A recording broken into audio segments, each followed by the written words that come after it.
Well, hello, my friends.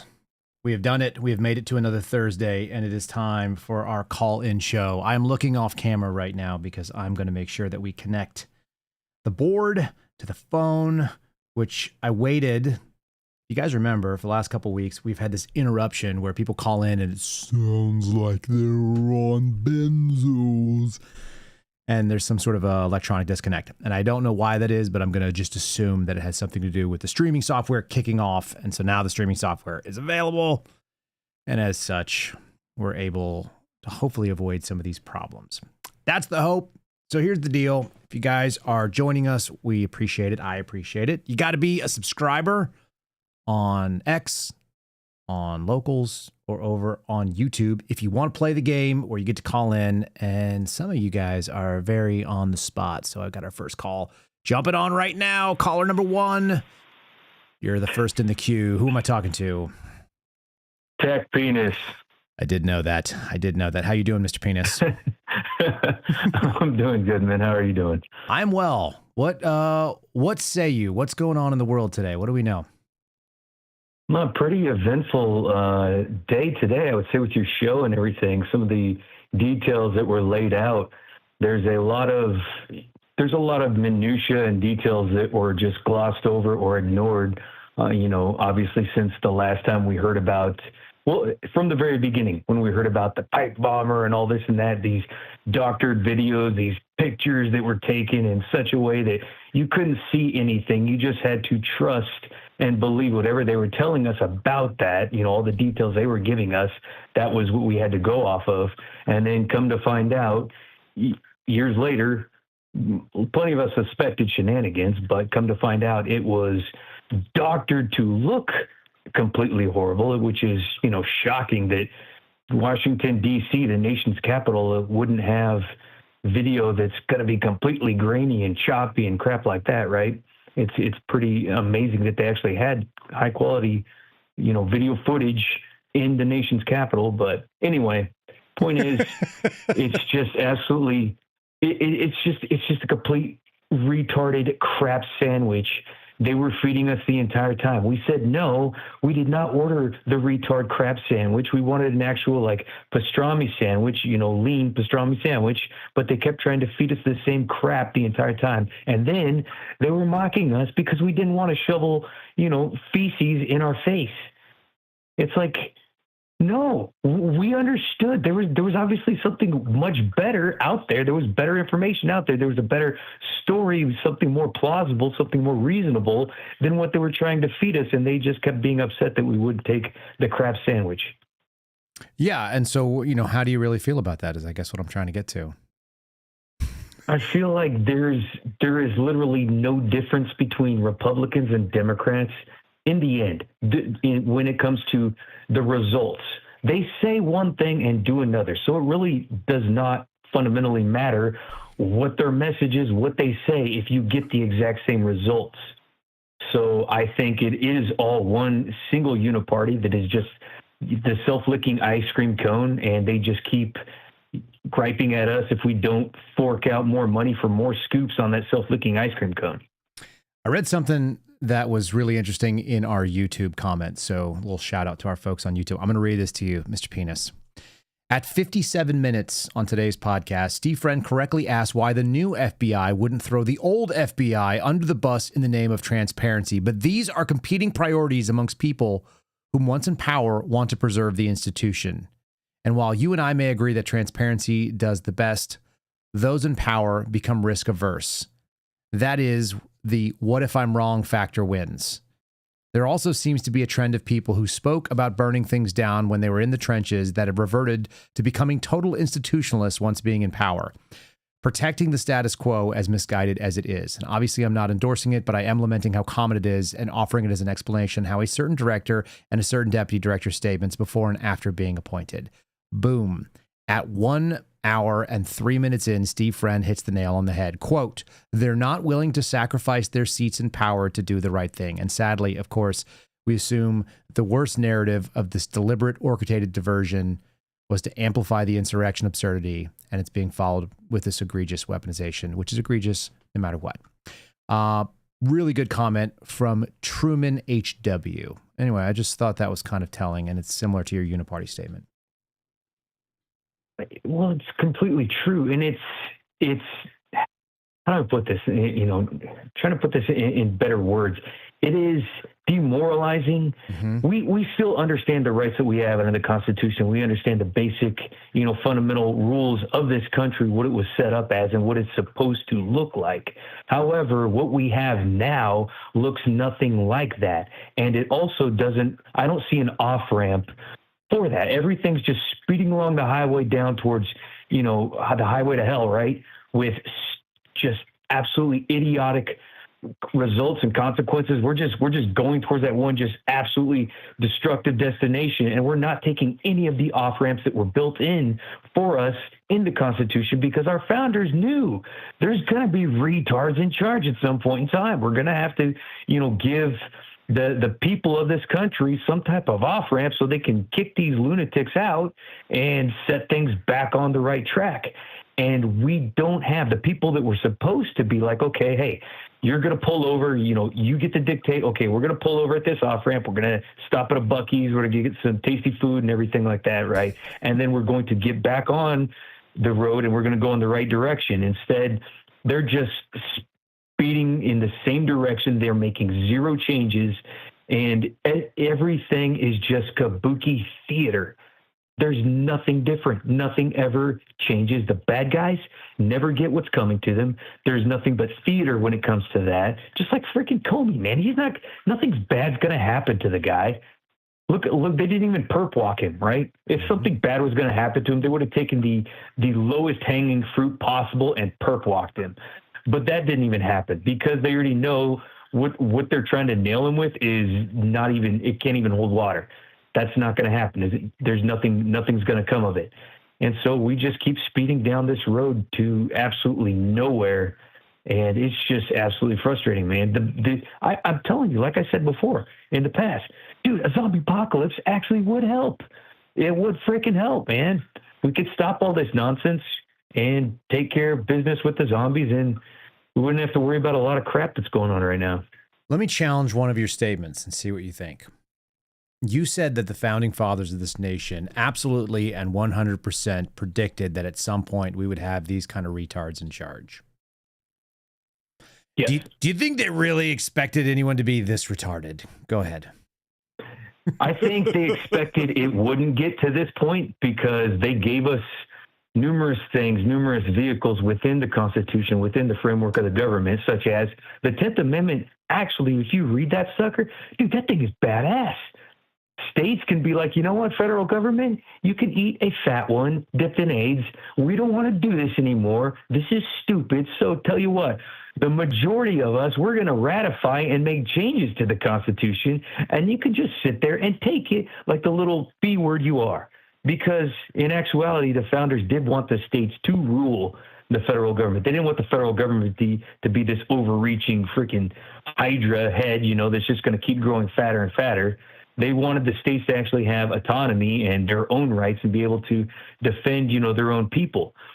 So I think if the states actually use the 10th Amendment as it's supposed to be, we could even right now fix a bunch of stuff. But the simple fact is you don't have anybody in charge in the places that have the stones enough to pull the trigger on that 10th Amendment, on those actual statutory, you know, guarantees that the founders gave to us.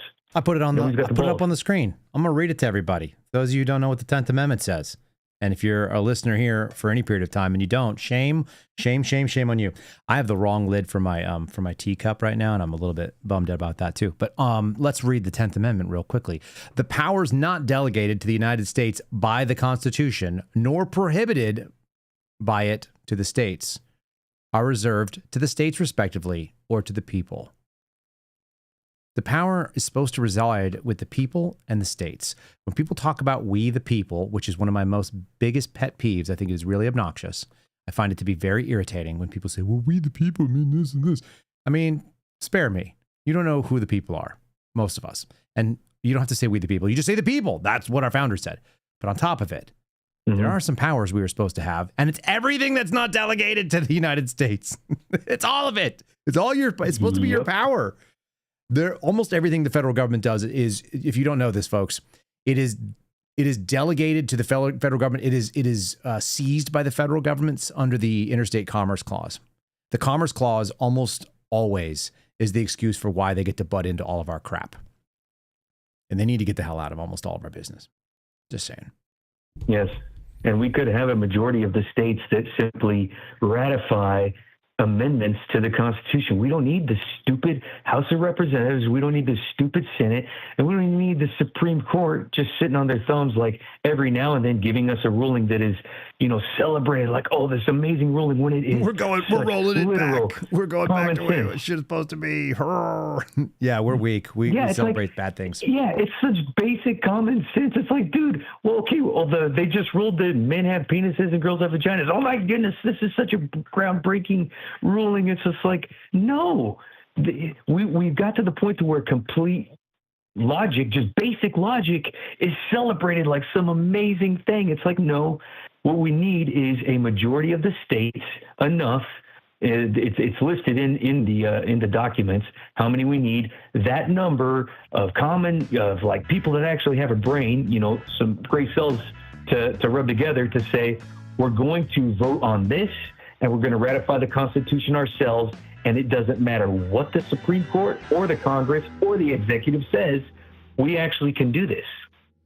We could do a convention of states, or we could propose amendments, or we could just have some states just go, it's obviously unconstitutional what we're doing, and what you're saying is clearly not a law we're going to follow. And come at me, bro. I'd like to see some states do that. It's never going to be the big ones. It should be Florida and Texas leading the charge, but it won't be. Wouldn't it be nice if, Wyoming or Utah or one of the Dakotas just went, piss off, man. We're not going to send you any more taxes. We're not going to do any more of your things. We're going to just maintain our own roads, and we're going to school our own kids. That'd be reasonable. How many votes are you getting right now, you think, Tack Penis, for another 5? You got 2. You got 2 votes. I don't know. I got something I was going to mention. It's a United States code. Well, you may have to hold on. The rules are the rules. We got to have rules, or we end up just like the savages. So here's the rules, folks. If you guys are new to the program, if you're a new subscriber, if you don't regularly listen to our call-in show, if the person is on a roll and you're into what they got going on, then you can vote them 5 more minutes, and 5 upvotes with Cinco Mas is the way that we've said it, or a +5 will get you. Okay, well, 5 let them know. I've got syrup updates plus another comment. You got 5 more. You got more than enough. You got more than enough, Chief. So stand by. Let me put 5 minutes on the clock right here. Let's get the 5 minutes on the clock. All right, let's get it done. All right, it's back to you. Back to you, sir. Now everybody knows the rules. Okay. Something that was bothering me a lot when it was, the Biden administration making the southern border just a complete sieve that was just letting in and anybody and everyone, every retard of every nation could come in through the southern border. They were sending all their window lickers and all their rapists and everybody, right? What bothered me is the fact that USC 32, Section 109, that is United States Code 32, Section 109, makes it so every state, and this is apart from National Guard, apart from anything reserves, this is a separate force, and the language is very deliberate. Every state has the ability to make its own defense force. That word is key, defense force. And that means every state, and it's for the sovereignty of its own borders. Yeah. So Texas had the right and the ability to make a separate from the National Guard, separate from everything, its own state sovereign defense force to defend that southern border. Yet all we have is Wheels in there who's got, we have just steers for representatives. This is Governor Hot Wheels. Steers in the Republican House. Yes. And steers in the Republican House who are the Republican representative in the Texas House is elected by Democrats. All they have to do is get some squishy Bush Republican, some douchebag who peels off a few Republican votes and then all the Democrat votes. And so he ends up with a majority. And that's how they end up getting a Republican in there who is by no means a Republican. Yeah. He's just a douchebag. Well, And so that keeps happening. a lot of you guys know Florida has one of those. I think most of the states actually have something known as individual state guard. So there's a Texas state guard, not the Texas National Guard, which is a different animal. And I don't think it pays a whole lot, but they have different things they do. A lot of it is disaster relief and running after stuff. Yeah, that's what it is, because I checked with the Texas guys and they're just like, oh yeah, we're for like disaster relief and stuff like that. I'm like, I even read it to them. I'm like, dude, that's not even what it says in the code. It's true. The actual law that was passed doesn't say anything about that. It says defense force. So, no. You know, there's plenty of other organizations and things, especially we saw them, at least I saw them a lot when the flooding and everything else was going on. I didn't see the Texas State Guard or the State Defense Force doing anything like that. You saw National Guard, you saw other private organizations and just private individuals doing a ton of stuff. So basically that's in the United States Code that is completely left alone, not even touched, not even utilized like it could be. And Texas could have defended its own borders per the actual law without a problem. We just have, again, steers in charge. That's the rule we got. You want to give them an update on the snapping turtle scenario? For those of you who don't know, Tac Venus, he planned out a turtle adoption and then executed it and has been giving us updates on a snapping turtle for the last couple of weeks. So, Sirka is badass, man. Sirka is awesome.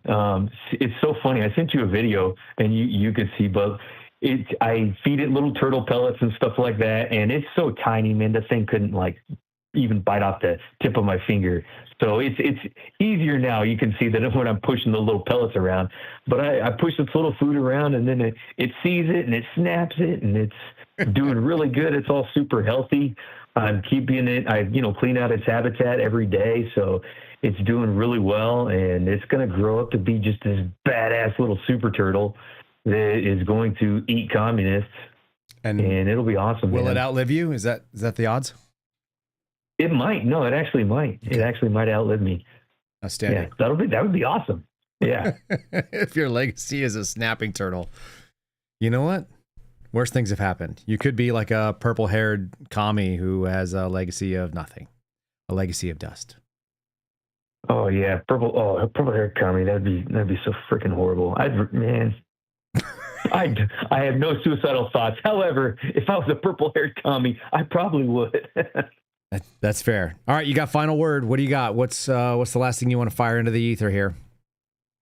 I'm just curious. I mean, we probably all suspect nothing will ever come of this, even with these revelations that are absolutely just groundbreaking and just mind-boggling, the level of corruption. We may have suspected, but we didn't really have exactly a picture to paint with it. And it's just, man, it is just flabbergasting a lot. But I'm curious, your opinion.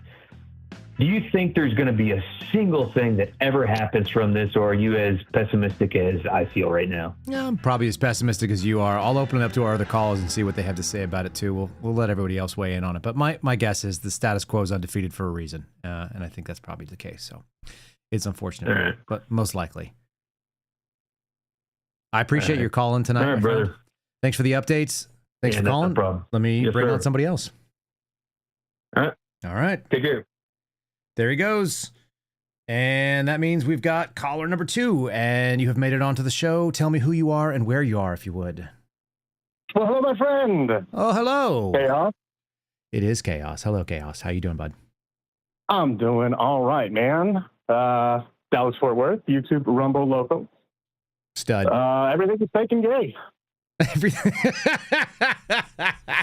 That's a hell of a start. All right, we got to say that one more time. You said that too fast for everybody to catch it. All of our senior citizens are getting ready for sleep. They went, what? Everything is fake and gay. It's so true. It's so disappointing too. I thought we might pull away from a little bit of that. I mean, the sentiment in the country seems to be headed that way. I mean, there's a possibility of overturning Bergefell. I forget whoever it was that he was that whole case, the gay marriage case. I think there is a real possibility of that getting overturned. But that's not the fake and gay we're talking about. We're talking about the government Mm-hmm. and the FBI and the DOJ and the stuff that they do, and that's the fake and gay. It is. I mean, both are true, I think. There's a little expression my buddies and I had when we were working in Washington, D.C., and it was kind of a call and response. In the military, they give you these things, and they call it sign, countersign. So somebody says something to you, and then you respond. You've probably seen this in spy novels. Somebody comes up and says, you know, the eagle flies at dawn, and someone else comes and says, you know, the response has to be like, but it never lands, or something like that, whatever, right? And our statement that we used to make back and forth, there's a fair number of FBI employees and agents that I know that say this. They would say, there is unlimited faggotry here. And then the response would be, the well has no bottom. And that's what you just described. Just so you know, it's been well seen in DC for at least a decade that I'm aware of, but it's been there forever as far as I can tell. It's disappointing. Well, I mean, I feel like Comey should have put that at the end of his speeches. He could have. I mean, he basically did. He just didn't say it in those words. He said it in Comey words, which was like, we're doing the greatest job that's ever been done. And we're leading and we have a higher loyalty to the Constitution or something like that. But that's what he meant. I mean, we knew what he meant, right? You know what he meant. I did too. Here we go. We got it over here in Italian. Già troppa frociaggine. There it is. The frociaggine. Man, I that we continuously see this. You know, actions have consequences. And unfortunately, there's a vast swath of Americans who, when the actions were being taken, they couldn't do anything about it. They weren't old enough to do anything about it. And now we're reaping the consequences. Isn't there isn't there something in the Bible that says like the son shouldn't pay for the sins of the father or something like that? Yeah, for sure. I feel like for a Christian nation, we sure have kind of failed on that one. We have failed on a lot of things as a Christian nation. Well, yeah. Yeah, we have. No doubt. It's fake and gay. Well, here's the thing. At this point, we're all dealing with the sins of the father. This is what Exodus, the iniquities of the father will be visited upon the children and children. You know, we're literally dealing with that in the consequences of a failure to maintain our constitutional republic. The direct election of senators is what I always tie it to. The 16th and 17th Amendment did it really, really, really quick. All it did was it gave the federal government money power, which were one and the same. Our Federal Reserve came in then, so they had an income tax that was allowed. And then we took away the ability of the state houses to actually elect senators, and we gave it to the people, which was not the way our system was designed. So it kicked one of the legs out from the stool. And we've been tottering, closer and closer to sort of silly democracy, whatever the heck it is that these lefties call it. They've been just floating towards this nonsense. And they like it, I guess, but it's pretty obviously not functional. I mean, it's dysfunctional. If you live in a 51-49 country, you're not going to be functional. You cannot be. And we're constantly just deciding who's got slightly more mass today than the other team. And if it happens on the day of the election, or they steal the election, whatever the answer is, then you end up with a little bit of power. But you still have to make deals. Like you'll notice, Republicans aren't doing the things they want to do.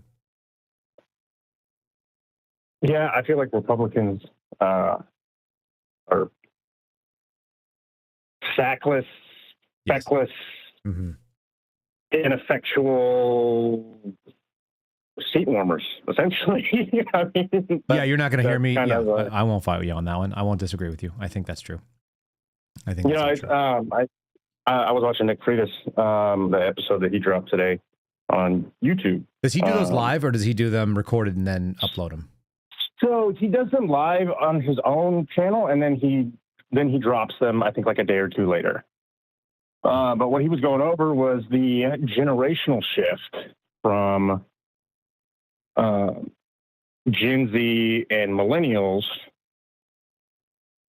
towards not republicanism, towards conservatism.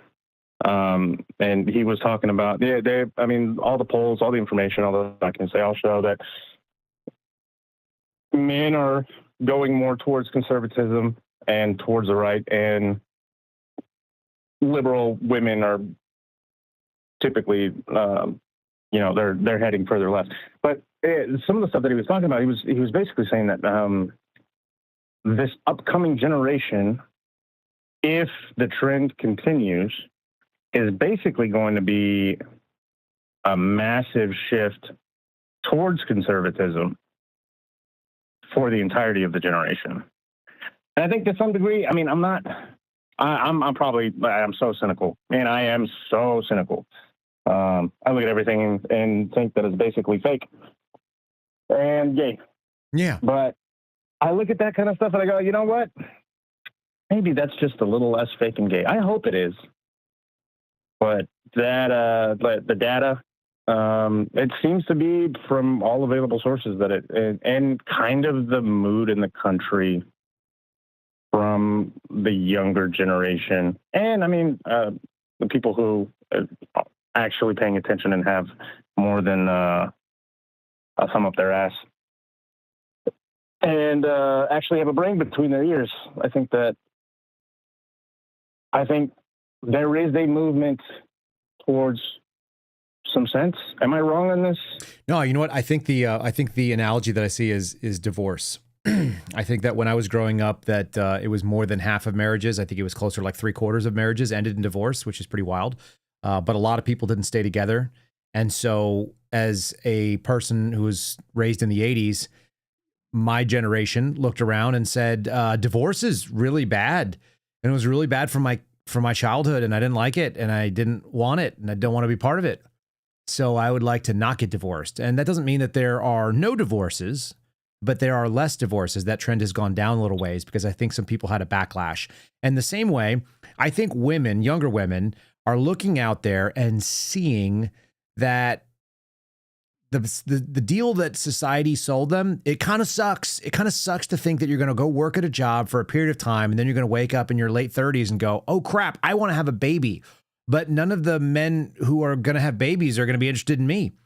And so I might be screwed. I might not ever get to have a baby if I want to do that, or I'm going to have to, make some sort of settling. Whereas, I had a very nice sit down interview. The Sunday sit down that's coming up is going to talk about something in our 20s. We can stay up all night. You can go party all night long. You could stay out at a dance club. You could be drinking all night if you wanted.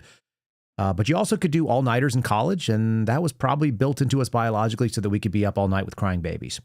You're actually really, really powerful between like 18 and 25 to be able to do that kind of stuff. And when you're in your 40s, just take it from me as a dad who had a newborn at 41 and change, it hurts a lot more. So I think people are seeing that. I think young people can see that. And I think a fair number of people are either resisting what their parents were into, that they were kind of lib and they were like, nope, we're not into that. Or they're like me and they're raising their kids in a way that is a little bit more conservative and showing the value in that, and they see it. So I think both of those things are happening. I don't think you're wrong. I think there will be a generational shift. But listen, that's always been the way it is. That's the whole moniker of hard times, soft, good times, soft men, hard men. That whole bit is based on a cycle. So we're in the middle of a cycle right now, and where that, I think we're in the transition phase of it. That's my guess. My kids are going to be really conservative. I'll just tell you that because I'm raising some savages. Yeah, I think my little one's gonna. If not completely conservative, I mean, at least he's gonna have the common sense to know that, hey, guess what? Boys are boys and girls are girls, and objective reality is objective reality, and some things you just don't know. Like I tell my best friend all the time, I say, look, I am but a man who knows that I know not. That's the right answer. Yeah, we have limited access to it. I'll tell you this. I know that I'm a man who's got an 8-year-old daughter that knows how to shoot a bow, and I send her out to the yard to go shoot a bow a couple times a month minimum. I played that. I played that for him. I was like, yeah, I talk about you all the time. And he got, when it got to the part where I was talking about how I don't trust him with sharp objects yet, he goes, what do you mean you don't trust me with sharp objects? And I was like, well, just 5 seconds ago, you were walking around with a pencil with the pointy tip up. So, I mean, this was 30 seconds ago. I mean, I was just talking with somebody about why you shouldn't be doing this. We'll get there. I'll leave you with this final, I guess, question or thought, or hey, I don't even know what it is. But if you had to guess, what the hell is going through Kash Patel's mind when sitting and look, I'll be honest. I watched the press conference where that they did on Antifa and all that. Man, I gotta tell you that, like, on the one hand, from not watching your show, I can listen to it and go, yeah, that kind of makes, like, this is somebody that is, like, he's speaking to something, but then I know what else is going on, and they go, yeah, but now I just don't believe it.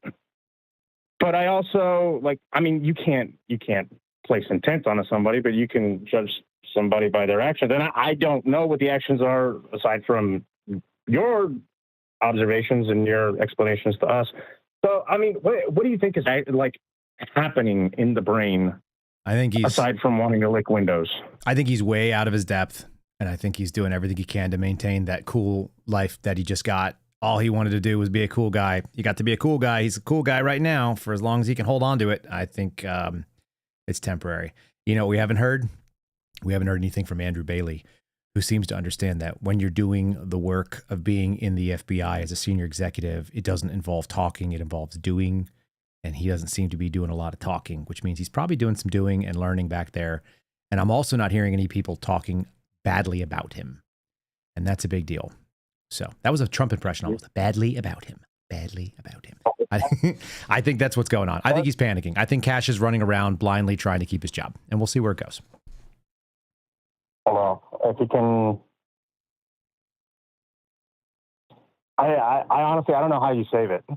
I really don't. No, the FBI should probably be burned at this point, especially if they come out and they reveal that they've been involved in it. Not save. No, in particular, I mean, I don't know how you save face after everything that's going on. No, I think that the government is vastly overrated and vastly overfunded and completely and totally is fake and gay, and that's how I would end this. That's a perfect way to end it, and I agree with you on all that. So, well done. Thanks for calling in, Chaos. All right. Have a wonderful night, Kyle. All right, brother. Have a good one. All right. That opens the phone lines up, ladies and gentlemen. Some of you guys are really, really quick on the draw here. So that's pretty fun. I appreciate that of all of you. If I can get to where we have. There we go. All right. Now we're set up. Did I miss some calls while you guys were doing it? Maybe so. Maybe some of you guys called in early. There. It's ready. It's ready for you. I will tell you that we had kind of an interesting experience this morning. And I'll bring on our caller, and I won't start the clock. Caller number 3, just hang on here for 1 second. The weird experience we had this morning was that on today's podcast, for the first time in 671 episodes and probably thousands of recorded hours, there was 1 minute and 14 seconds that did not broadcast to X, did not broadcast to Rumble, or did not broadcast to YouTube, and it was omitted from the actual podcast, but it did go out on Spotify because I record locally. And so I may play that a little bit later, but I want you guys to understand that that is a really strange thing that happened today for the first time. And it was when I was summarizing the potential shenanigans that went on that we were talking with Joe Hanneman about. So caller number 3, tell me who you are and where you are. We won't even start your clock yet. It's Tracy. Hello. And I am in Tracy. Iowa. We know where you are. How are you doing tonight, dear? I'm okay. How are you? I'm well. I'm a little bit concerned that maybe there were some shenanigans with our broadcast this morning, but I can't prove it. So I'll just say it was weird. Yeah, I had to go to work right as the shenanigans started, and so I listened to it afterwards, but was there still 1.5 minutes missing in the replay? 1 minute and 14 seconds. Yeah, I didn't make it in. That's the first time ever. Sure. Fuckery everywhere. Listen, when you jump off, I'll take a little pause from taking a call, folks, and I will play you that 1 minute and 14 seconds, and then you guys could tell me what you think, because awesome. I think it's a little weird. Excellent. So I have a couple things for you tonight, and then Rose requested a story, so I have a good story for you tonight as well. Fantastic. So number 1, so the Des Moines Public Schools that hired this illegal guy, more of his criminal history came out. He was a drug dealer. Oh, good. He and the school district. Oh, we weren't using E-Verify. Perfect. Freaking kidding me? Yeah. Yep. So they fell down on the job. By the way, the chair of the Des Moines Public Schools is running as a Democrat for the U.S. Senate seat. Outstanding. And she was the one that was the chief of staff for Michelle Obama, I believe, too. So interesting. But there was something else that happened this week that annoyed the crap out of me, because Ashley Hinson, when it came out that the FBI was spying on all of these 8 U.S. senators, she's like, oh, I can't believe this happened. This is so wrong. And I'm like, oh, whoa. 2 years ago, you were talking about how it was so important for the FBI to keep their 702 and their FISA going, even though they spied on how many thousands of Americans? Hundreds. That was perfectly fine. But she's all up in arms about them spying on the U.S. Senate people. Outstanding, Tracy. That is exactly correct. And I haven't said that point, so I appreciate that you put those together. It is clearly something that me and the Suspendable group chat talk about. Isn't it interesting how much it's important for them to read all of your stuff, and they do not care right up until it hits home. Ain't that something? Until it hits home, until it affects them, then it's a problem. You are dead on with that one. You're spot on. And it is truly obvious to me that these people, and they're still going to fund it. That's how I know how serious they are. Of course they will. They're going to fund it. They will. They're going to turn the lights back on. Because it's important that the FBI continue to stop all these supposed terrorist attacks that they stop.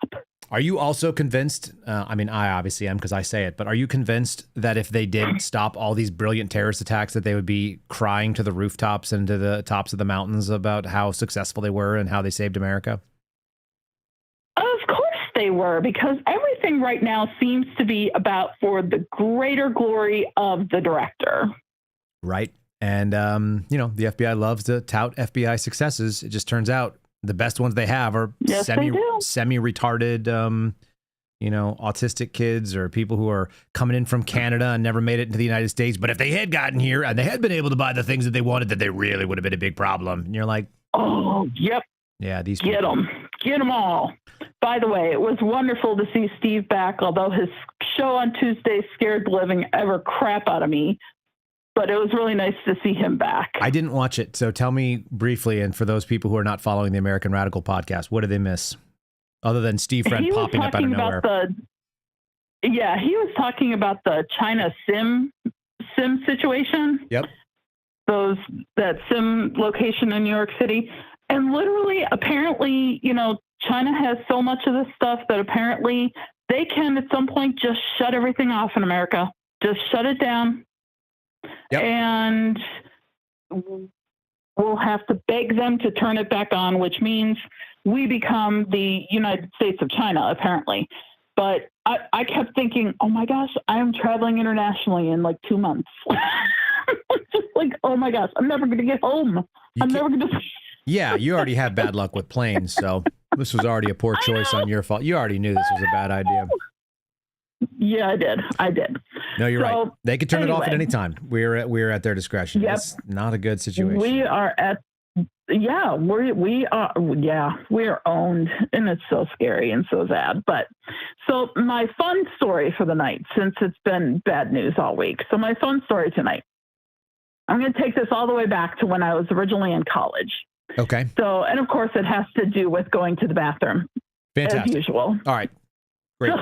Great stuff. So I was a sophomore in college, and I was in my dormitory, and I was trying to go to sleep, and I was like, damn it, I've got to go to the bathroom.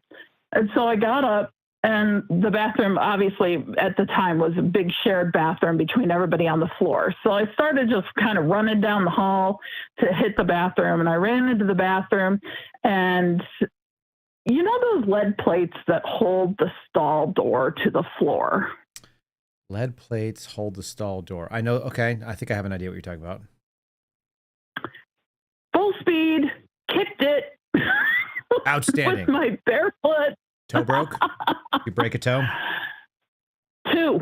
Oh, broke the 2 middle ones. What, did they tape them? The third and the fourth were both broken. Yeah. Did they splint them at all? We taped them up. Okay. I'm sorry. Say it again. I was going to say if they splinted them or not, but yeah, it sounds like they did. Oh, yeah.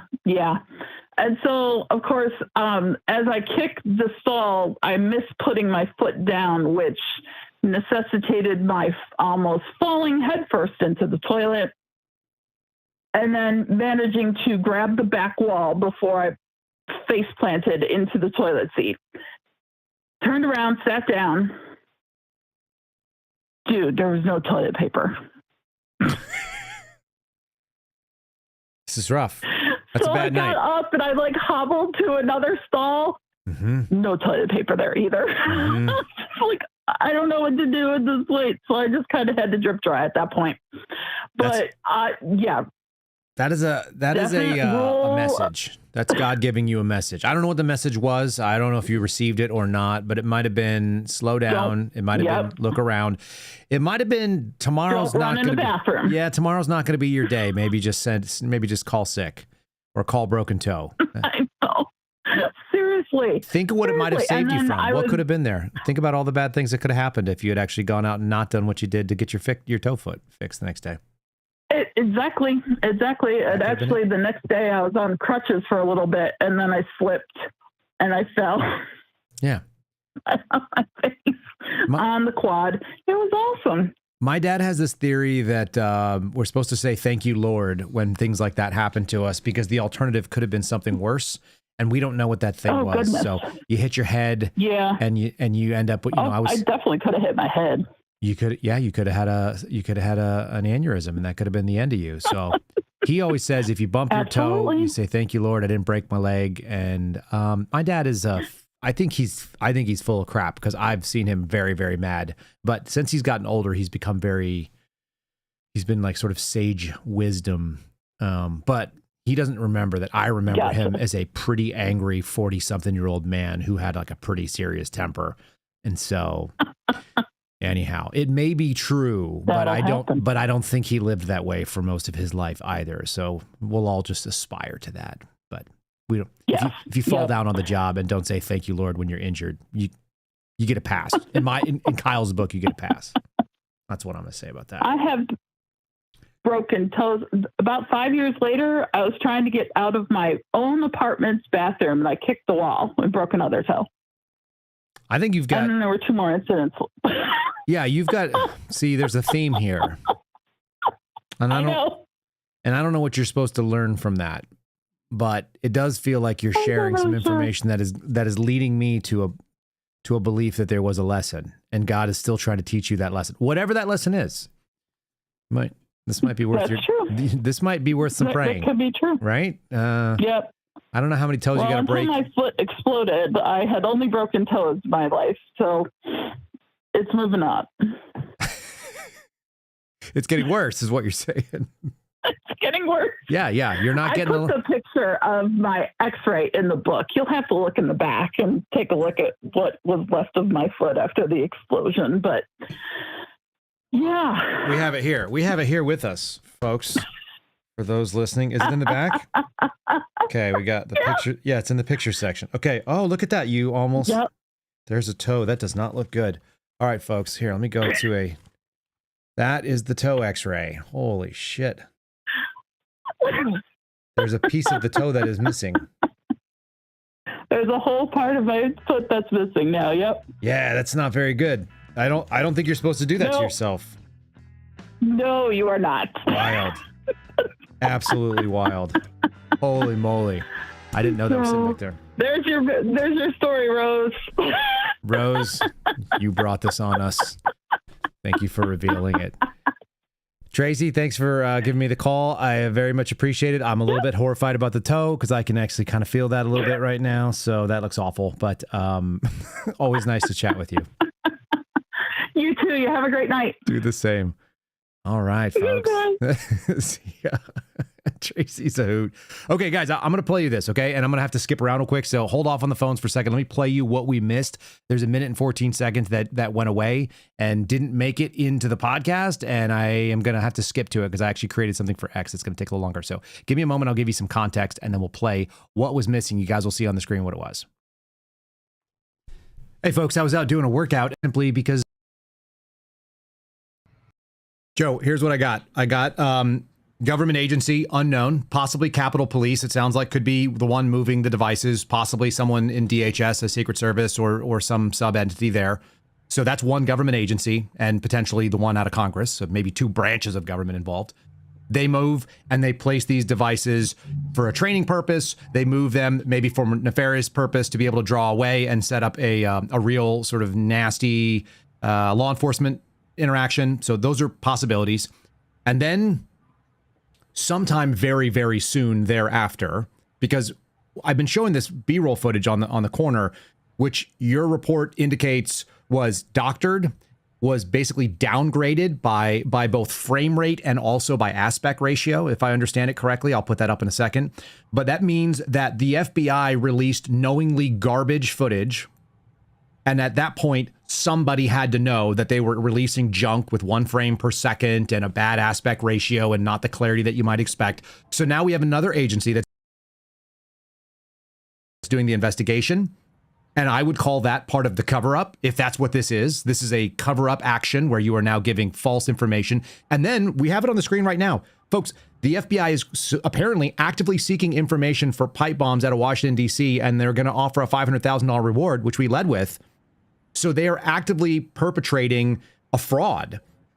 They are part of something saying that we have a problem that we need the public's help solving, when in fact it appears by every reasonable aspect of it that this is something that they have already figured out is nonsensical, and they are basically just doing a charade. So then you have a DOJ entity, a DHS entity, and potentially even a congressional agency all involved in something. And then if we were to go even further, we could say that our buddy, our mutual friend, Steve Baker's supposition has been that DOD was involved in incitement. And if that is the case, we now have 3 branches of the executive and potentially an office underneath the legislative branch of Congress, all involved. And they're going to say, sorry, our bad. It was just a training exercise. And what, we just now discovered it 5 seconds ago, even though we clearly have been taking the steps that indicated we knew starting about a week after the fact. Am I misphrasing some of these things as far as what is the worst case scenario there? Isn't that interesting? All platforms lost that piece. So anyway, now you guys have heard it again here. It's been put back out there.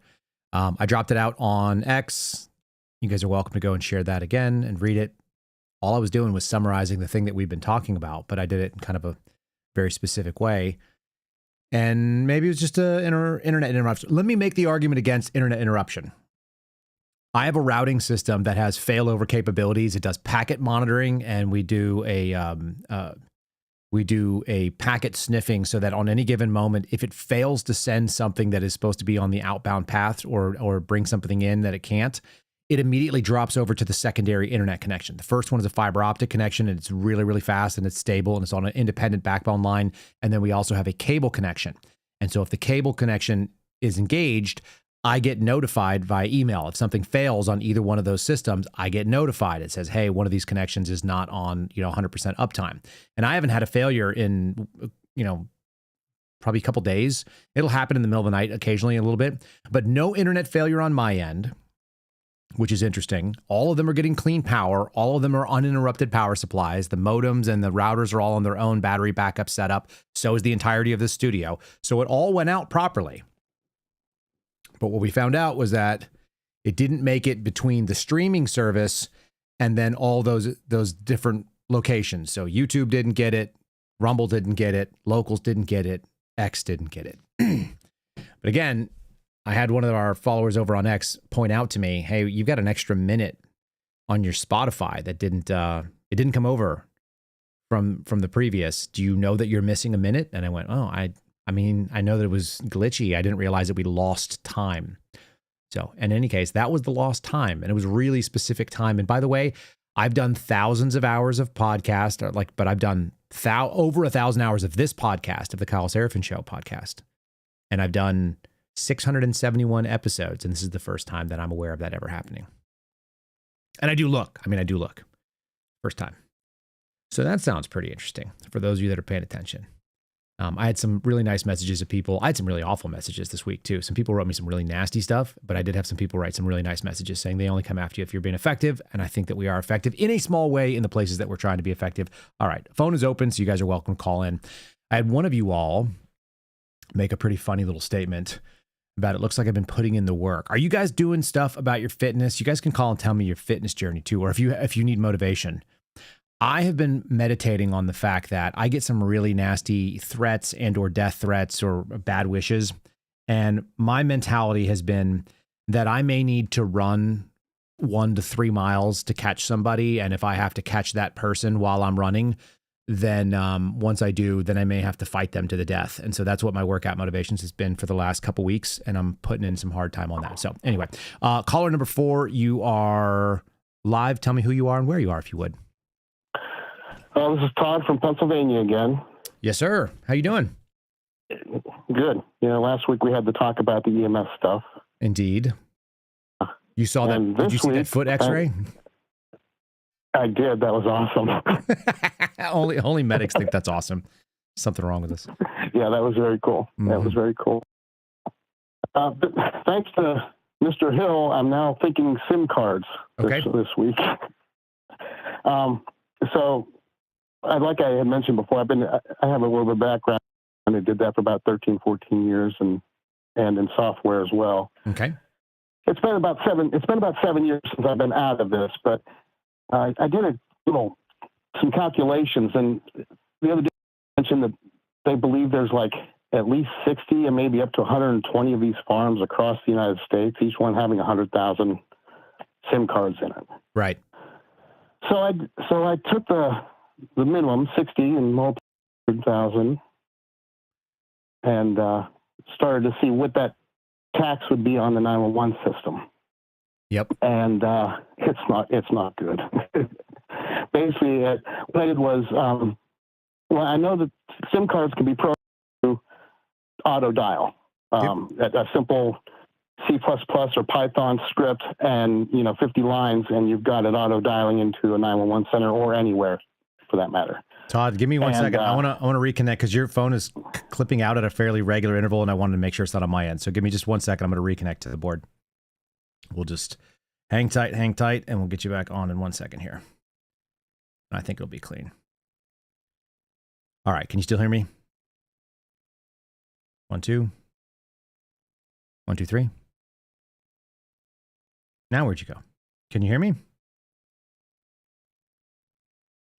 Hold on, Todd. Can you hear me? Can you hear me now? I can hear you now. All right, now we can. Okay, good. Yeah.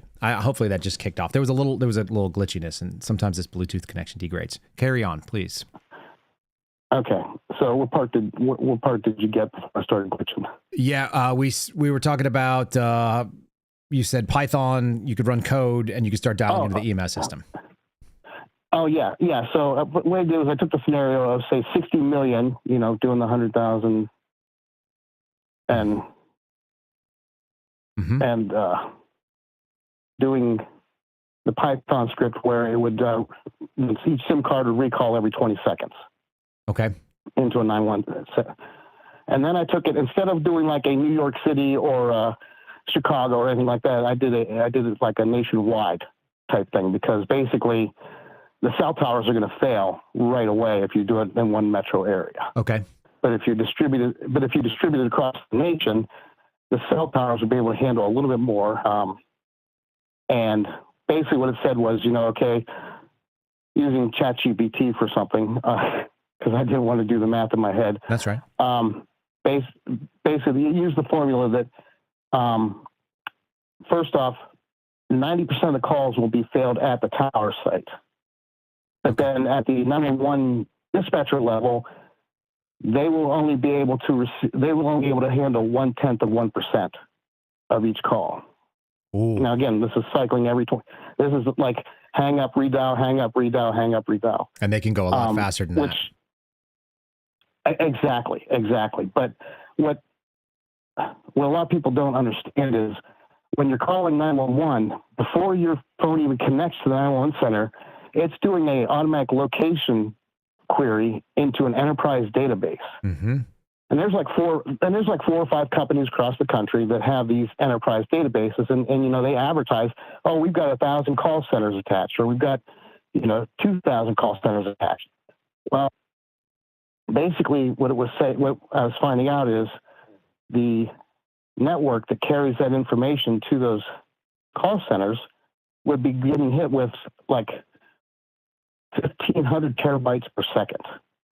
So every phone Which would call then would also result in a data query, and that the volume of those queries would all go into some small number of data groups that are getting queried, and they would just get destroyed. So even if you distribute it across the country to all the different 911 phone centers, they're all using the same resources to ping for addresses. That's correct. And then, of course, on top of that, typically they have a fail-safe built in. So like if a data query comes back null or no data query comes back, the system does a requery. Sure. So you could get into 4 or 5 requeries per call once you're into a fail-safe. And once they're backed up, then it's actually going to be worse. It's going to continue to compound the problem. Exactly. And then and they said that at 30,000 queries per second, the database handlers, the cache would be built up so much that the databases locating these people would actually freeze, lock down, possibly, just shut off. But then on top of that, these companies that have these databases, they're also interfacing with, your cars.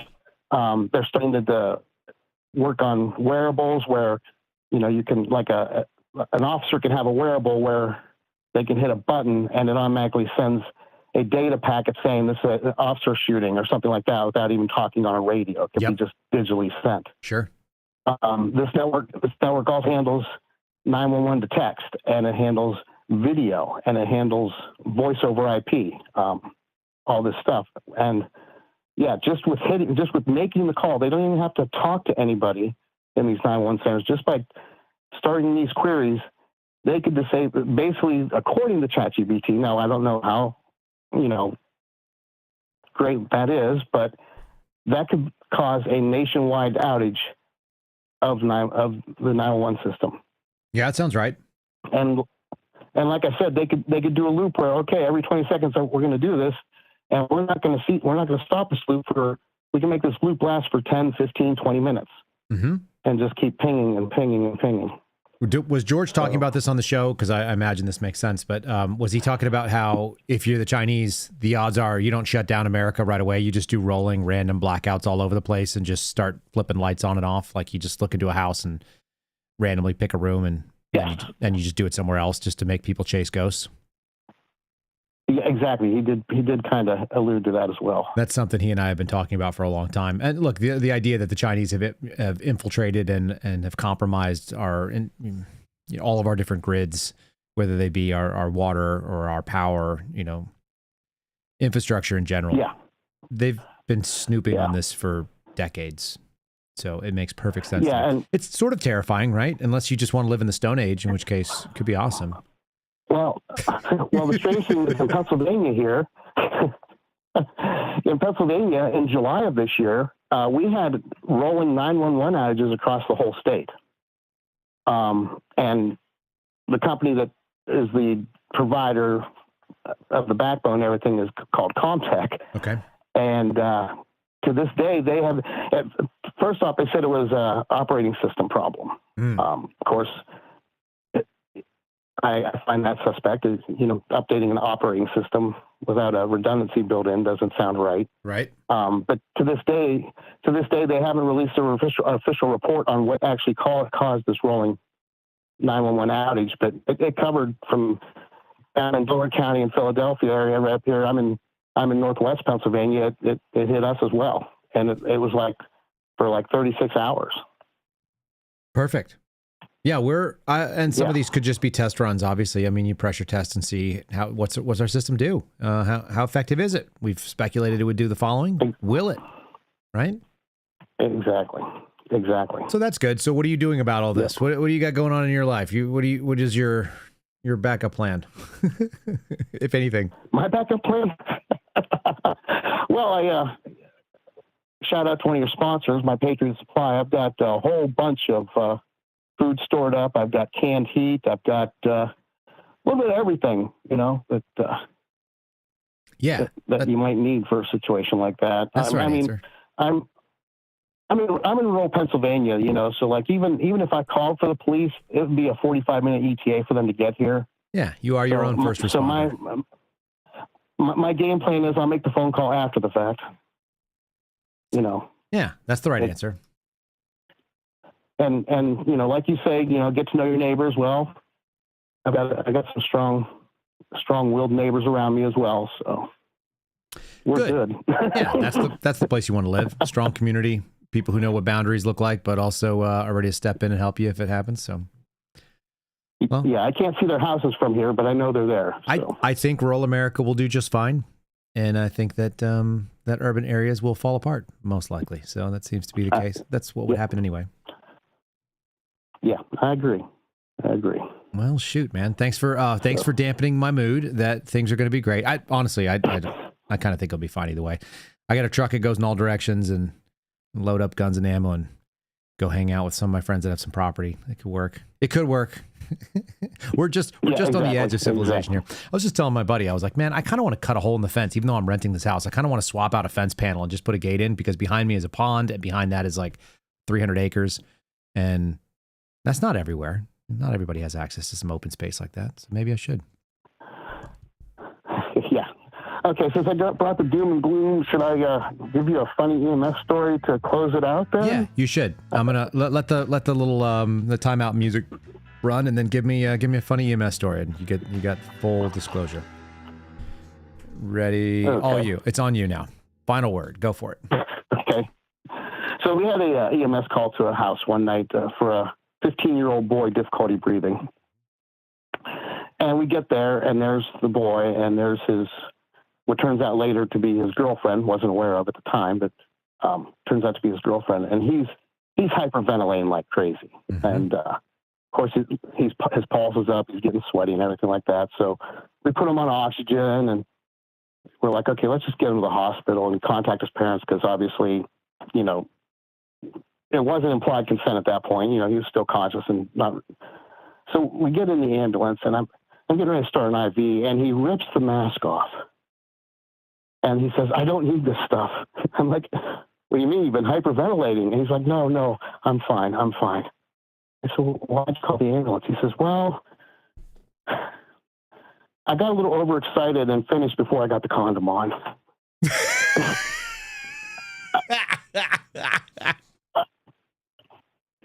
And his rather than looking bad to his girlfriend, his idea was to fake an aspect attack. Yeah. So medical emergency. Yep. Wild. That's really funny. Yep. And sounds like some dude logic. Hey, if I was 15, I'd probably do the same thing. You know. I was a much more well-behaved 15-year-old than that kid was, but I suppose I can understand where that instinct might come from. Well, again, you got to remember, we're out in the country. You know, we didn't get cable TV until 10 years ago. Shoot, that's not a great that's not a great excuse at all. But okay, listen, we won't judge this kid that I don't know and what his situation was. Although I would. That's funny stuff. That's how EMS works, though. For people who don't know, there's always these stories. It's always goofy, and it almost always makes you laugh later. So there you go. Well done, Todd. Yeah. All right, brother. Well, I appreciate the call. God bless you, Kyle. Yeah, you too. You too. Have a night. Have a good one. All right, that opens up the line, my dears. And I'll just tell you guys a little funny story. This is something that happened while I was sitting in an emergency room. Had a girlfriend and boyfriend come in. And the male, who was in his 20s, we'll say, and was kind of a stonery looking goofball. And he kind of laughed like Renzo, if my memory serves. I may have just made that part up now. But he had a knife in his chest, on the left side of his chest, underneath the pec, but in front of his rib cage, which was pretty nasty looking. And it created a really ugly pocket of blood behind the muscle.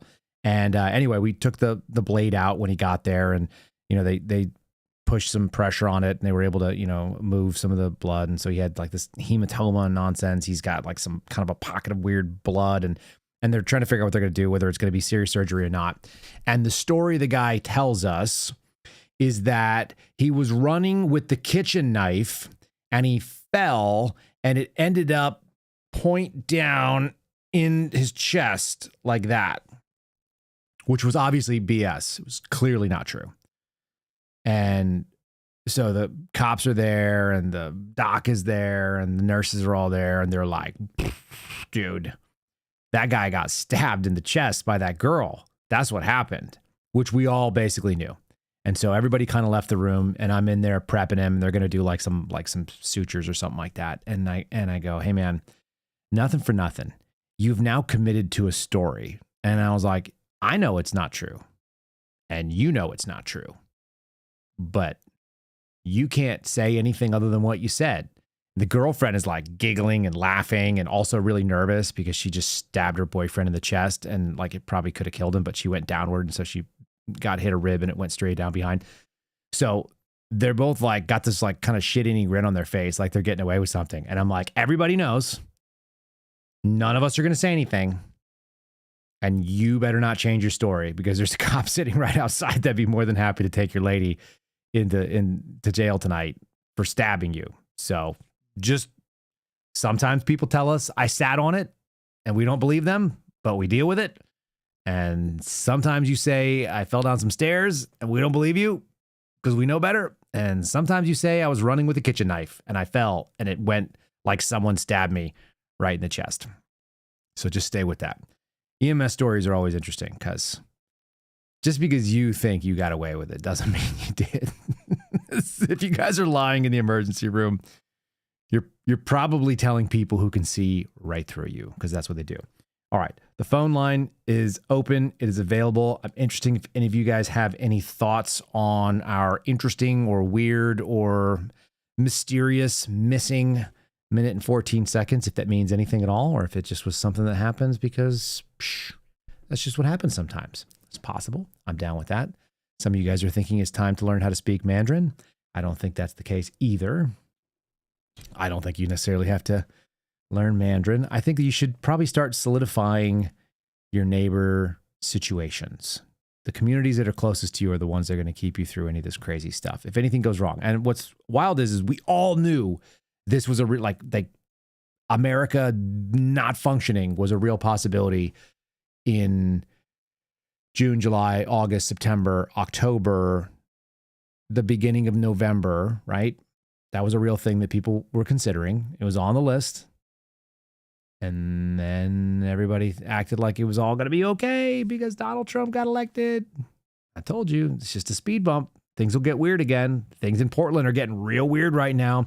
The same exact people who are very upset about ICE raids are the same freaking people that were shooting fireworks and trying to burn down ICE facilities because of George Floyd and black people being killed by police, which also wasn't happening. It's almost like there's like a whole bunch of people that just want bad things to happen in this country, and they're totally okay with however it goes down. You know? There sort of feels like there's just a group of people that will just get after it, and they don't mind.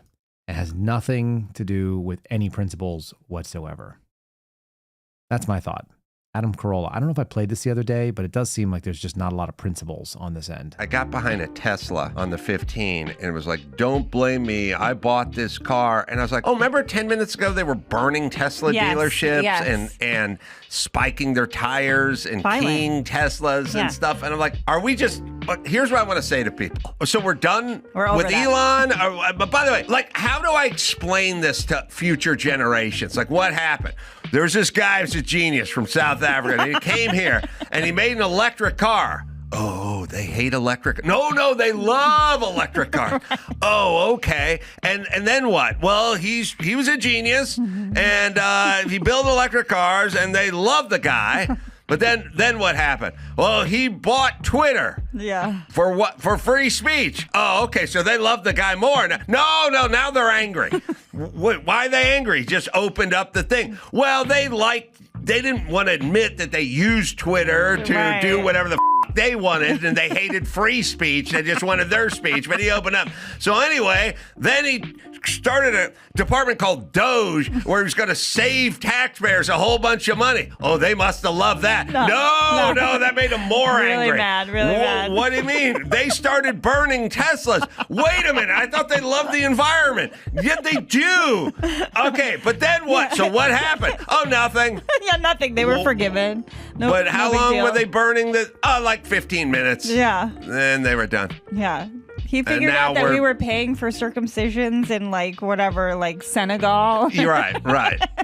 Right. Or circumcision education in Senegal or something. Yeah. And so he wanted to save more money. And then they wanted to burn the Teslas down. Okay, but so are they still mad at Teslas? No, that was some weeks ago. Listen to this. Well, hold on. I know who's calling right now. This is Renzo, isn't it? Yeah, so go ahead. Renzo. Did you just tell me that the number is not working and you were calling the wrong number? Is that what just happened? No, I called the number and it went to voicemail. It said the person. Please leave a message after the tone. I feel like you're messing with me. I think you're messing with me. But okay. And listen, I'm hearing the little click thing again. I don't know what's going on. Maybe our board got a bad update and it doesn't like holding on to the Bluetooth connection. But on the outside chance that I have to just disconnect it briefly, I will, and we'll survive. Brother, how are you doing tonight? Pretty good. That's why I stopped using the Bluetooth. Every time I called you with the Bluetooth, there was the stutter and the choppiness using it. Now I do it on speaker. Yes, that's better. Speaker's better for some reason, but it is. For some reason, it seems like speaker always works better. I think it's because it's easier for Google to suck up the speaker information as opposed to the Bluetooth information that has to go through. I think you're right. Now, hold on, because, of course, while we're talking, this thing is now doing its little deal. So stand by 1 second. I'm going to reconnect it to Bluetooth. I have to use Bluetooth because that's the way this stupid board is wired. It won't take a hardwired connection, even though I spent $40 on a special cable to do that. So stand by 1. Here we go. Let me just disconnect from pausing your time. We're going to kill the Bluetooth. This is kind of silly because you guys hear that little weird noise that just clicked back on. It shouldn't be like that. It should actually hold a connection for more than a few minutes, but it doesn't. So that's okay. We'll just deal with it. And then we're going to go back to Renzo here, and we're going to open up the phone to him, and I'm going to go speaker, and then we're going to go back to Bluetooth, and he should hear me just fine. Can you hear me again? Oh, no. Now I can hear you. Great. Let's see. See, there you go. All right, continue. Bluetooth is not great. It turns out. You'd think we'd do better after having it for freaking 15 years or whatever. No, it's these system updates. Every couple of weeks, Google and Apple, and they put out these system updates, and these system updates screw up everything. Because I find that every 2 weeks or so, I'm like, why doesn't this work? Why doesn't this work? Now I mean, restart. So it's, it is what it is. This is the world we live in now. Yeah, we're a world of subscriptions and updates that don't make it better. They do it worse. Yeah, and the worst part is, they try to make it easier too. They're like, just auto update, but I never do the auto update for anything because I find that whenever you do the auto update, the bad update goes out, and then you get stuck with that bad update. And then you got to fight to roll the damn thing back, and you're just dealing with crap. And it's like, just stop. How about you guys do your job and debug this a little better? Can't you do an update to your phones and see what gets screwed up first? Yeah.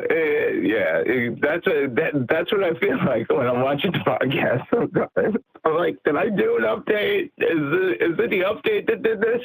You know what it is? We got a whole audience full of Luddites. All of us are a bunch of Luddites that hate technology. We don't want to be surrounded by it. We use it all the time, but it's just burdening us. We don't want to update anything. Just leave us with version 2.0. Stop trying to get us to 5. It's the change. We just got used to this. I just want it to not suck. I don't want things to not do. I want them to work without any extra BS. Stop updating things that I don't. I'll be like, why did we change this? Like, who was asking for this update?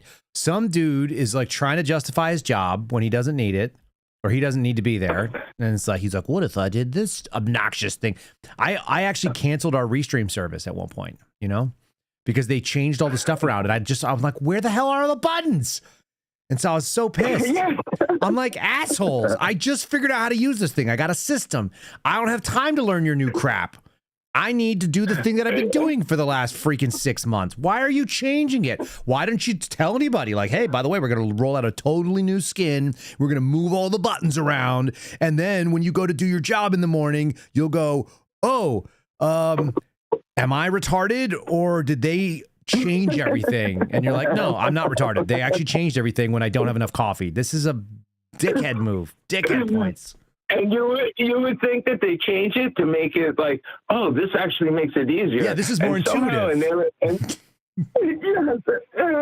somehow in every sort of mind, they're like, this is somehow more intuitive. And I'm like, this makes no sense. Now I have to tap on like 3 different screens instead of 2 screens to do what I was doing now. And you're telling me that this is somehow more intuitive? Like I should be tapping more.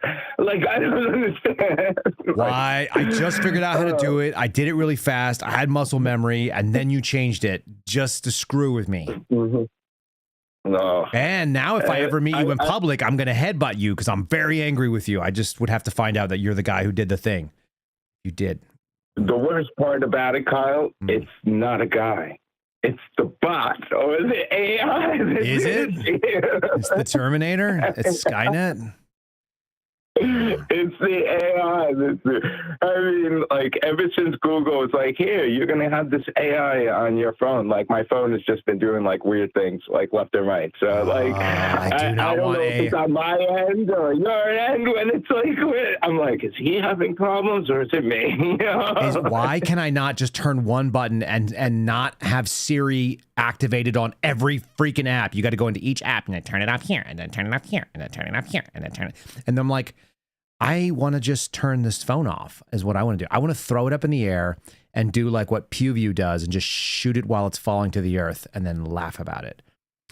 You know what? Because they know, you know what it is too, Kyle? Tell me. It's because they know that you're going to do just like government. You're just going to be like, this is just too much work, whatever. I'm just going to deal with it. I hate them so much that I just am going to do it too. I know it. I know that about myself. I know that I have the capability of going like completely insanely off grid with a lot of capability. And I'm just like, that sounds like so much work. I'm not going to. I had a friend call me up. He's like, hey man, you got a lot of network security, right? And I'm like, I kinda no. Like no. If you're so excited that he's like, the NSA is super capable, and I'm like, the NSA wants to shut me down. They're gonna shut me down, bro. That's what's gonna happen. If I make it on the NSA radar, it's over for me for that day. It could have been a minute and a half, though, Kyle. That minute and a half could have been. I know. I just accidentally saved it, so there's that going on. I'll have backups on backups now, but what a mess. Yeah, we live in a dumb society on that. Now, the copy that you gave to Steve, does it have that minute? Because I thought I heard some of that, what you were saying, but I didn't listen to the whole second rebroadcast on American Radicals. So, like, I'm not sure if, like, I'm just hearing things or making things up. You might be making things up. That's a very real possibility that you're making things up. I cannot absolve you of that possibility. Let's look. I'll look and see. Let me see the episode length. Okay, so the episode should have been a minute and an hour and 22:26, and let me look up Rumble and see what let's see what the AMRAD Pod's show was. Nope, the AMRAD Pod is missing. It is an hour and 21 and 19, so it is missing 1 minute and 14 seconds. So yep, they missed it too. So the upload was the stream, but you had a backup. A local copy. Upload that you said. Yeah, like Jurassic Park style. I got a local copy, but you got to go to where the raptors will kill you to get it. Except it's right here on my desk. What do you think of that? Exactly. Okay, you want to know what else? I got something fun for all the locals people, for all you guys that are our kind of our small little crew that does this, that supports us over on these channels.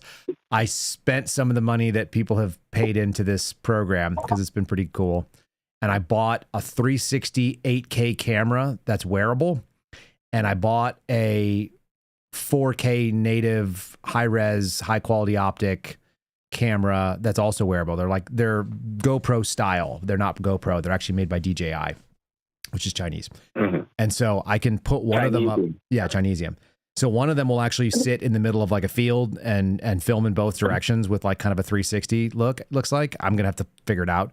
And then the other camera I can wear on like a helmet, or I can wear on like a chest rig or something, and I can go do some cool shooting stuff and do some outdoor stuff. Anyway, I just thought it might be fun. I might do some kayaking or something. Nice. So yeah, we'll do. Yeah, well, I like it when you put the range stuff out. I mean, I haven't been to the range since like my stepfather passed, because he was the guy I used to go to the range with. So you know, it's no fun to go by yourself. You know what? I disagree. It is fun to go by yourself, and my next range trip, I'm gonna tell you that's what I'm gonna dedicate it to, having fun at the range by yourself, and I'll show you what to do. How about that? Nice. All right, that sounds cool. All right, we'll dedicate it to Renzo. That's what everybody will know when you get, and I'll even say it probably if I remember. But I'll show you if you go there with a plan. You got to go there with a plan. I want to work on the following things. I want to have some value and do it. And then you'll walk out and you'll be like, yeah, going to the range is actually better when there's no one there. I actually hate it when there are people at the range. I like to be by myself. Tell you what, I'm like, I don't want anyone to bother me. That's what I want. Yep. I hear you there, man. I see, like, in a way, I kind of can relate to that, because but that, I guess that was like our social time. So I get that. Yeah, no, there's definitely a nostalgia thing when you have things that you do with certain people. I get that one. You got one vote for 5 more, Renzo. I'm just talking over you right now. You're just laughing. You got 2 votes now. No, you got 1 vote, and you got one person saying it 2 times. That's not the same. These people. Come on, people. You got to ask for it. 5. Yeah, you got to ask for the single moms. All right, so we're gonna pause right here since I talked over him some anyway. You got 2 votes. 3, 4, 5. Now you're over. Now you got 5 more minutes. Look at all these people. They all come to your aid. Renzo, they just want to hear you. Just want to hear what you have to say. So that doesn't suck. All right. What else you got? So I'll go a little serious here. Okay. So what do you think about, so say, for example, say this weekend, Hamas lets all the rest of the prisoners go, because I actually saw some report earlier that they were like, saying that, yes, the war is over and everything is over. And, Yep. Like, I don't, I'm sort of half like, all right, great, Trump made another peace deal. Good job. Mm-hmm. He seems to be doing a good job with that stuff. Mm-hmm. Now, maybe he can do the same in Ukraine and be done with that too. Yeah, maybe he could settle the war in Portland. That'd be good. Yeah. But that would be good too. I think that's coming though. It's going to be a conquest, I think. Same story out there, and it's going to be the same story in Chicago. Insurrection Act, and do the siege. We're going to go do a Bruce Willis movie. All right, what's the? If he cleans up Chicago in like a week, like he did in D.C., and then moves on to Portland, then I'm kind of for what he did. Like, I wasn't really for the whole, like, send the National Guard into these places. Right. But if it's, like, going to be a limited, hey, we're going to go in and we're just going to, like, stop the bleeding for a second, and then, we're going to leave, then, at that point after that, it's your fault if it gets worse again. Well, I think that I think that's always been the answer. As long as there's an exit strategy, I don't hate the idea of it. Again, when things get bad, if they've let it get bad for 100 years and now they want to fix it, but I don't think they want it. That's the thing. I'm not confident at the very end of it. Like, the political leaders in Chicago like it the way it is on purpose, right? Like it's running as expected, and so that's part of the deal. So, but the idea of them coming in and like temporarily fixing a problem, great. I think it'll just go back to that soon. So that's unfortunate. But what's the Hamas question? Well, Flesh out the Hamas question. Okay. All right. So this is my whole thing with Hamas too. Mm-hmm. So say they end up doing this. I'm not really satisfied with the fact that the Hamas dudes are going out there being like, the war's over. And because I think they should be eliminated. I don't think they should. You want to glass them. You want to see them glassed. Yes. And you know, I'm pretty sure that Bibi and them want to do that too, but they can't politically do that because for some reason, these people who control everything can assassinate anybody and like do whatever they want around the world, can't seem to like win a propaganda war against a terrorist group who came in, raped a bunch of people, kidnapped a bunch of other people, killed people and animals and other things, and they lose a propaganda war. At that point, you know that if this is what the media is putting out, and as well, it's okay. This is over. This whole thing is over. Like I heard you were saying before, like we're a Christian nation. We are no longer a Christian nation. That's true. We stopped being a Christian nation like 25 years ago. You know? No, that's right. No, I think you're right. No, I think that's exactly right. Maybe 30 years ago. Maybe 30 years ago. Yeah. I think you're right. You do make an interesting point, though, that the team that can do all these things and can take anybody out anywhere, but suddenly they just can't handle these a-holes in Hamas unless they want them. But they could take out like people in America. You know what? They're so good. They decided we're not going to take out this Mandami guy. You know, even though he's a total Hamas supporter, they're going to control like one of the largest cities in the world. You know, like that's right. Or the mayor of London. But they assassinate everybody. You know what? This is not how you use your 5 more minutes. That's how you get kicked off forever. Everyone gets mad at you because you say these things. You're saying things that make too much sense there, Renzo. That makes an awful lot of sense to me, too. I'm like, yeah, obviously. You have to be in charge of everything.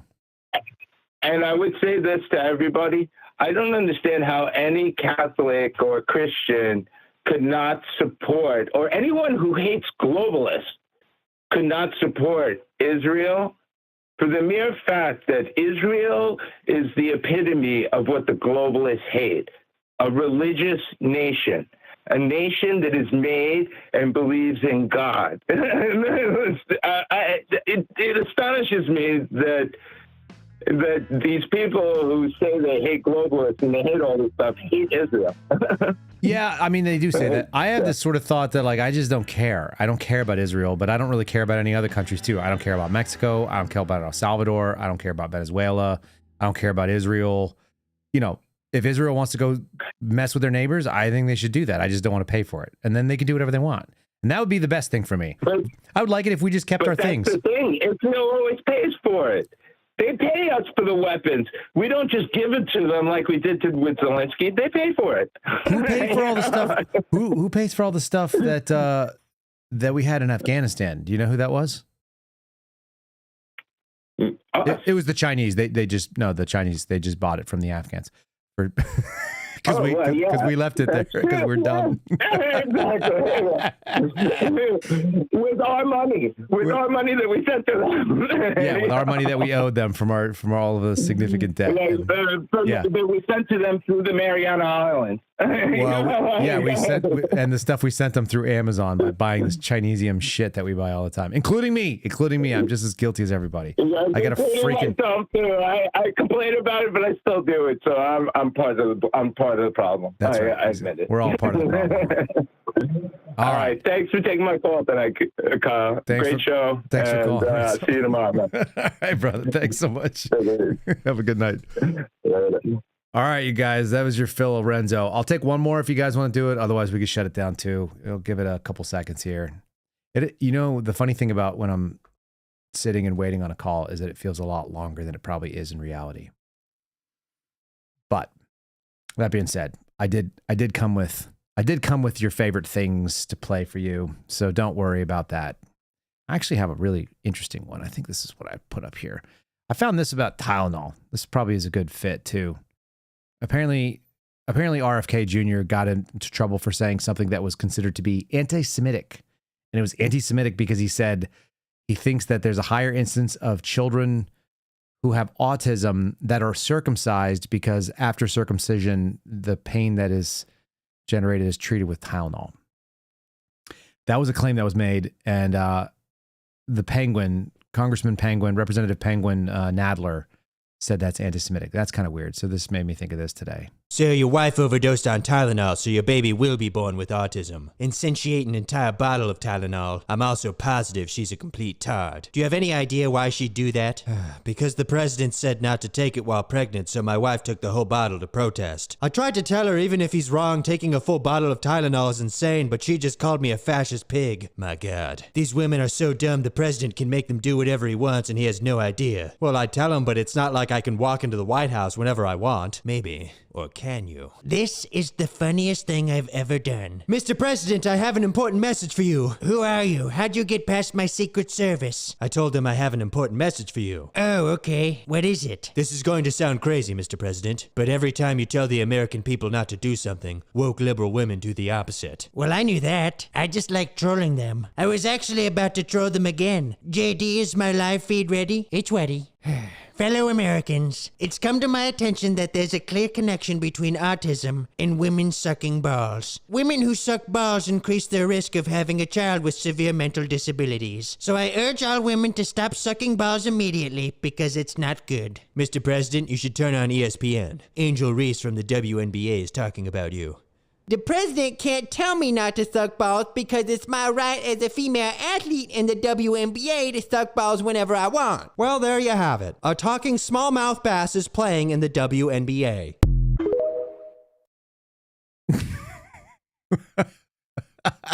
I don't know what any of this stuff is. I downloaded that because I saw it. I thought that's interesting. Maybe that makes it into the cuts, but it probably shouldn't. All right, we're going to shut it down. Thanks for being here and entertaining me or letting me entertain myself. Folks, we'll do this again on next Thursday. You got to be a subscriber if you want to call in and share your thoughts. And then we do our thing. Now it's time to remind you that you just can't park there. What? You can't park your car here, ma'am. Are you blind? I don't think you can park there. I know I can't park there! Oh. Hey, you can't park here! Fuck you, motherfucker! Excuse me, mate. You can't park there, sir. I know I can't park there. Hey, watch out! If you're gonna blow, watch out! Ma'am, you can't park your car here! Are you serious? You can't park that there, mate. Fuck off! Excuse me, you can park here. Yeah, you guys can't park here. No shit, really? You can't park there! That's what I said. Hey, you can't park there. Appreciate you, brother. You can't park there. Are you okay? You guys, you can't park there. But you still can't park. You can't park there. You can't park there. Good? No. It's a park. You can't park there. You can't park there, sir. I know I can't park here. What's your name? What? What is your name? Tony! Fuck you, Tony! What's your name? Ezekiel! Fuck you, Ezekiel! Fuck you! Fuck you! Hey, you know what I did last night? You better not bring my mother into this! You know what I did? You better not! I broke that fly over there. Oh! And I found your mother next to it. Fuck you, Ezekiel! Fuck you! Fuck you!